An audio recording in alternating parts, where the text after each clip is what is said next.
Hello मेरे प्यारे share और सैनियों, कैसे हैं। आशा करते हैं आप सभी अच्छे होंगे, मस्त होंगे, तंदुरुस्त होंगे और अच्छे से स्टडी कर रहे होंगे।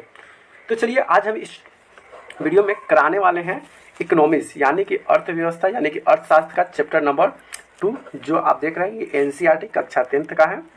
और यहाँ से आपको मैं सॉल्व कराने वाला हूँ इकोनॉमिक्स चैप्टर 2 जिस चैप्टर का नाम है राज्य एवं राष्ट्र की आय। VVI ऑब्जेक्टिव क्वेश्चन है, यहाँ से एग्जाम में आपको क्वेश्चन पूछे जाते हैं। ठीक है, तो चलिए यहाँ से वीडियो को स्टार्ट करते हैं। अगर चैनल को सब्सक्राइब नहीं किया तो चैनल को सब्सक्राइब कर लें, वीडियो को लाइक कमेंट शेयर जरूर कर लें। तो चलिए यहाँ से क्वेश्चन को देखते हैं। चलिए सबसे पहला क्वेश्चन आ गया कि भूमि का पारिश्रमिक है। भूमि का पारिश्रमिक है क्या है, तो लगान, सबसे इंपॉर्टेंट लगान होता है। ठीक है, तो यही द राइट आंसर हो जाएगा। चलिए क्वेश्चन नंबर दूसरा। क्वेश्चन नंबर दूसरा है कि गरीबी गरीबी को जन्म देती है, यह कथन है। गरीबी गरीबी को जन्म देता है, ये किसने किया था, देखा था रेगनल वॉटसन ने, यानी कि सी द राइट आंसर हो जाएगा। क्वेश्चन नंबर तीसरा। क्वेश्चन नंबर तीसरा क्या कहता है कि विकसित राज्यों में ऊंची होती है। विकसित जो राज्य होता है उसमें ऊंची क्या होती है। अगर विकसित राज्य की बात करें तो प्रति व्यक्ति आय जो होती है सबसे ऊंची होती है, अधिक होता है, यानी कि बी द राइट आंसर हो जाएगा। चलिए क्वेश्चन नंबर 4। क्वेश्चन नंबर 4 है कि राष्ट्रीय आय के अंतर्गत शामिल है। राष्ट्रीय आय के अंतर्गत क्या शामिल है, तो राष्ट्रीय आय के अंतर्गत सेवा का मूल्यांकन शामिल है, तो बी द राइट आंसर हो जाएगा। चलिए क्वेश्चन नंबर 5। क्वेश्चन नंबर 5 क्या कहता है कि कुल उत्पादन एवं उत्पादन किए गए खर्च का अंतर कहलाता है, तो अंतर कहलाता है शुद्ध राष्ट्रीय उत्पादन, यानी कि डी द राइट आंसर हो जाएगा। Question number 6। क्वेश्चन नंबर 6 है कि राष्ट्रीय आय समतुल्य होता है। राष्ट्रीय आय जो है समतुल्य होता है, उपभोग व्यवहार एवं विनियोग पर होता है, तो यही द राइट आंसर हो जाएगा। Question number 7। क्वेश्चन नंबर 7 की राष्ट्रीय आय की धारणा में शामिल है। राष्ट्रीय आय की धारणा में शामिल क्या शामिल है, तो बात करें तो केवल सकल घरेलू है, शुद्ध राष्ट्रीय भी है और केवल सकल घरेलू, यानी कि सभी हो जाएगा, तो 3 हो जाएगा, तो डी द राइट आंसर हो जाएगा।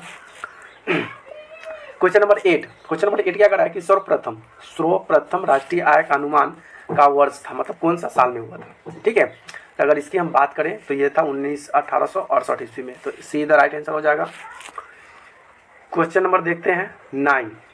क्वेश्चन नंबर 9 क्या है कि भारत की सर्वप्रथम अनुमानित प्रति व्यक्ति आय थी। भारत की जो सबसे पहले जो अनुमानित प्रति आय लगाया था वह क्या था, कितने रुपये का था, तक इसकी हम बात करें तो ये 20 रुपया था, प्रति व्यक्ति आय लगाया था 20 रुपया। क्वेश्चन नंबर 10 देखिए क्या कहता है। क्वेश्चन नंबर 10 है कि राष्ट्रीय आय की गणना विधि है। राष्ट्रीय आय की जो गणना विधि है क्या है, तो वह है व्यवसायों पर आधारित है, उत्पादनों पर है, मूल्यों पर, यानी कि इनमें से तीनों होगा, D the right answer. Question number 11। Question number 11 क्या कर रहा है कि प्रत्यक्ष कर के अंतर्गत निम्न में से किसे शामिल किया जाता है। तो इससे बात करें तो आय पर शामिल किया जाता है, आपके पास कितना है उसी पर कर दिया जाता है। ठीक है, tax. Question number 12। Question number 12 है कि दादा भाई नौरोजी ने सर्वप्रथम राष्ट्रीय आय का अनुमान कब लगाया था। दादा भाई नौरोजी ने राष्ट्रीय आय का अनुमान लगाया था, तो ये कब लगाए थे, तो 1868 ईस्वी में लगाए थे। कब लगाए थे, 1868, यही द राइट आंसर हो जाएगा। चलिए क्वेश्चन नंबर नेक्स्ट देखिए क्या कहता है। Question number next 13 number question क्या कर रहा है कि योजना काल में भारत की औसत वार्षिक विकास दर कितनी थी। योजना आयोग के भारत का जो वार्षिक जो था वह कितना था, तो ये था 4.2%। कितना था, 4.2%, बी इधर राइट आंसर हो जाएगा। Question number 14। क्वेश्चन नंबर 14 की विश्व विकास रिपोर्ट 2005 में भारत की राष्ट्रीय आय क्या थी। भारत की राष्ट्रीय आय थी $720। कितना थी, $720, बी इधर राइट आंसर हो जाएगा। Question number 15। क्वेश्चन नंबर 15 कि बिहार में किस जिले को प्रति व्यक्ति आय सबसे कम है। बिहार का कौन सा ऐसा जिला है जिसमें उसकी प्रति व्यक्ति आय जो है सबसे कम है, तो वो है शिवहर है। क्या है, शिवहर है। चलिए अगला है 16 क्वेश्चन क्या कहता है 16 नंबर कि बिहार की आय सर्वाधिक योगदान होता है। बिहार के जो है सर्वाधिक जो योगदान देता है किस आय से आता है, तो अगर इसकी हम बात करें तो ये सेवा क्षेत्र से आता है, तो सी द राइट आंसर हो जाएगा। क्वेश्चन नंबर 17 देखिए क्या कहता है। क्वेश्चन नंबर 17 है कि उत्पादन एवं आय की गणना की विधि आर्थिक दृष्टिकोण से क्या होता है, तो ये सहज भी होता है, वैज्ञानिक भी होता है और व्यवहारिक भी होता है, यानी कि तीनों होता है, तो डी द राइट आंसर हो जाएगा। Question number 18। क्वेश्चन नंबर 18 क्या कर रहा है। क्वेश्चन नंबर 18 की राष्ट्रीय आय का अर्थ है। राष्ट्रीय आय का क्या अर्थ है, तो राष्ट्रीय आय का अर्थ है कि उत्पादन के साधनों की आय को ही राष्ट्रीय आय कहा जाता है। ठीक है, तो D the right answer. Question number 19। Question number 19 कर रहा है कि इसे भारत में किस राज्य का प्रति व्यक्ति आय सर्वाधिक है। सबसे उस पूछा कि बिहार की सर्वाधिक आय सबसे कम है तो शिवहर, लेकिन अब पूछा कि भारत में किस राज्य का, भारत में 2800 राज्य हैं, तो भारत में 2800 राज्य में से सबसे प्रति व्यक्ति आय सर्वाधिक किस राज्य का है, तो ये गोवा की है। गोवा छोटा सा राज्य है इसलिए सर्वाधिक आय सबसे ज़्यादा है। क्वेश्चन नंबर 20, क्वेश्चन नंबर 20 है कि भारत में वित्तीय वर्ष कहा जाता है, भारत में वित्तीय वर्ष किसे कहा जाता है, तो वित्तीय वर्ष कहा जाता है 1 अप्रैल 31 मार्च को वर्ष कहा जाता है। इसलिए अधिकतर जो काम होता है 21 मार्च में उसको समझाया जाता है और मार्च में सभी काम का लेखा जोखा दिया जाता है, ठीक है। जैसे कि बैंक हो गया, हर चीज़ का हो गया, तो उसका मार्च में होता है, ठीक है। 21 नंबर, बिहार की अर्थव्यवस्था में प्राथमिक क्षेत्र का मुख्य अंग है। बिहार की जो अर्थव्यवस्था है इसकी अगर प्राथमिक क्षेत्र अगर देखा जाए तो ये कृषि है। अधिकतर लोग क्या किस पर निर्भर रहते हैं, कृषि पर, तो बी द राइट आंसर हो जाएगा।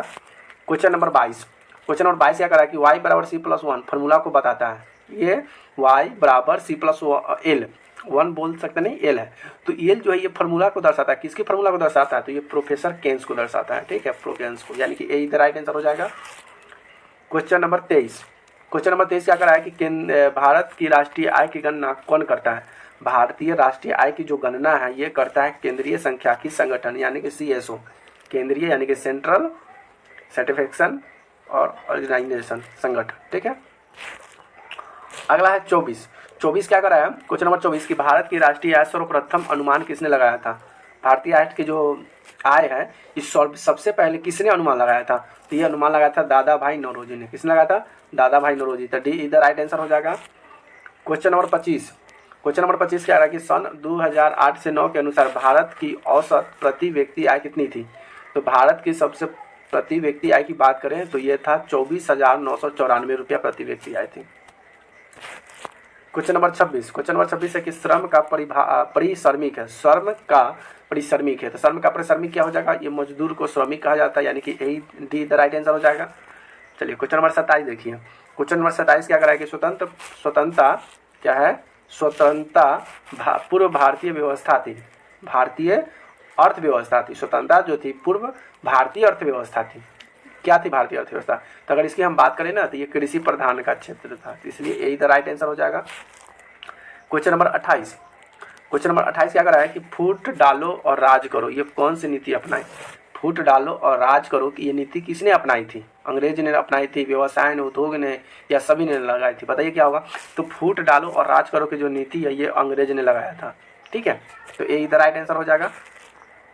चलिए क्वेश्चन नंबर देखते हैं 29, क्वेश्चन नंबर 29 क्या करा है कि निम्नलिखित में से कौन से हमारे रहन सहन के स्तर को प्रभावित करता है, इनमें से कौन सा है जो हमें रहन सहन को प्रभावित करता है, तो ये हो जाएगा प्रति व्यक्ति आय, जो अपनी रहन सहन को क्या करता है, प्रभावित करता है। चलिए क्वेश्चन नंबर 30, क्वेश्चन नंबर 30 क्या है कि अर्थव्यवस्था का प्रकार होता है, यानी कि अर्थव्यवस्था जो होते हैं ये कितने प्रकार के होते हैं, तो अर्थव्यवस्था होते हैं 3 प्रकार के होते हैं, ठीक है, तो बी द राइट आंसर हो जाएगा। क्वेश्चन नंबर 31 देखिए, क्वेश्चन नंबर 31 करा है कि बिहार के किस जिले का प्रति व्यक्ति आय सर्वाधिक है, बिहार के किस जिले के प्रति व्यक्ति जो आय है सबसे अधिक है, तो यह है पटना का। इसके पहले पूछा कि बिहार के किस जिले के प्रति व्यक्ति आय सबसे कम है, तो शिवहर, और सबसे अधिक पूछेगा तो पटना, याद रहेगा ना, प्रति व्यक्ति आय कम है तो शिवहर और ज़्यादा है तो पटना। चलिए क्वेश्चन नंबर 32, क्वेश्चन नंबर 32 है कि आर्थिक और मौद्रिक विकास एक दूसरे से क्या है, एक दूसरे के पूरक हैं कि एक दूसरे के प्रतिरोधी हैं या एक दूसरे के व्यक्रमानुपाती है या समानुपाती, बताइए इसका आंसर क्या होगा, तो बात करें तो एक दूसरे के पूरक है, यानी पूरक मतलब क्या होता है, उल्टा। चलिए क्वेश्चन नंबर 33, क्वेश्चन नंबर 33 है कि साहित्य की दृष्टि में विकास और वृद्धि में क्या है, अंतर है, कोई अंतर नहीं है, बताइए क्या होगा इसका आंसर, तो इसका कोई अंतर नहीं है, तो बी द राइट आंसर हो जाएगा। क्वेश्चन नंबर 34, क्वेश्चन नंबर 34 क्या करा कि अंग्रेजों ने भारतीय अर्थव्यवस्था का, अंग्रेजों ने क्या किया, भारतीय अर्थव्यवस्था का दोहन किया, पोषण किया, शोषण किया या दोनों किया, तो अगर इसका हम बात करें तो डी नंबर जो है ए और सी, यानी उसने दोहन किया और शोषण किया, पोषण तो किया नहीं, अगर पोषण किए हुए रहता यानी कि काम किया रहता तो इस तरह से हमारा देश गुलाम नहीं रहता, इसलिए हमारे देश को दोहन किया और शोषण किया अंग्रेजों ने। अब अंग्रेज के बाद जो एक बारी है वो भी हम लोग के पास शोषण कर रहा है। चलिए क्वेश्चन नंबर 35, क्वेश्चन नंबर 35 कहा कि आज़ादी के बाद भारत में प्राथमिक क्षेत्र का योगदान था, तो आज़ादी के जो बाद है भारत में प्राथमिक क्षेत्र का योगदान क्या था, सबसे पहले उन लोगों ने क्या योगदान दिया, तो ये घटता गया, योगदान जो था घटता गया। आज़ादी के बाद भारत में प्राथमिक क्षेत्र का जो योगदान था वह घटता हुआ चला गया। ठीक है, तो सीधा राइट आंसर हो जाएगा। चलिए क्वेश्चन नंबर 36 देखिए। क्वेश्चन नंबर 36 क्या करा है, क्वेश्चन नंबर 36 की आय एक परिश्रमिक है जिसे कोई अपना कार्य के बदले पाता है। आय क्या है, परिश्रमिक है जिसे कोई अपनी कार्य के बदले पाता है। तो क्या होगा इसका आंसर, तो वह मानसिक है, सही बात है, शारीरिक है और बुद्धिक है। यानी कि जब कोई व्यक्ति काम करता है तो उसमें मन रहता है, शरीर का रहता है और बुद्धि भी लगाता है, तभी जाकर कोई काम को कर पाता है। तो ये तीनों सही हो जाएगा। तो 36 का डी द राइट आंसर हो जाएगा। क्वेश्चन नंबर 37 देखिए। क्वेश्चन नंबर 37 क्या करेगा, पूंजी का परिश्रमिक है, पूंजी का परिश्रमिक है। तो पूंजी का परिश्रमिक क्या होगा, तो पूंजी का अगर परिश्रमिक की बात करें तो पूंजी का परिश्रमिक ब्याज होता है, ब्याज से ही पैसा बढ़ता है, इसलिए ब्याज होगा। तो पूंजी का परिश्रमिक ब्याज, यानी कि सीधा राइट आंसर हो जाएगा। और क्वेश्चन नंबर लास्ट और आखिरी क्वेश्चन 38 क्वेश्चन क्या कहता है कि सत्ता विकास है। सत्ता विकास क्या है, तो सत्ता विकास अपने तथा आने वाली संतति का है। ठीक है, तो ये इधर राइट आंसर होगा। आज के लिए इस वीडियो में मैंने 38 क्वेश्चन कराया जो कि बहुत ही इंपॉर्टेंट VVI क्वेश्चन थे।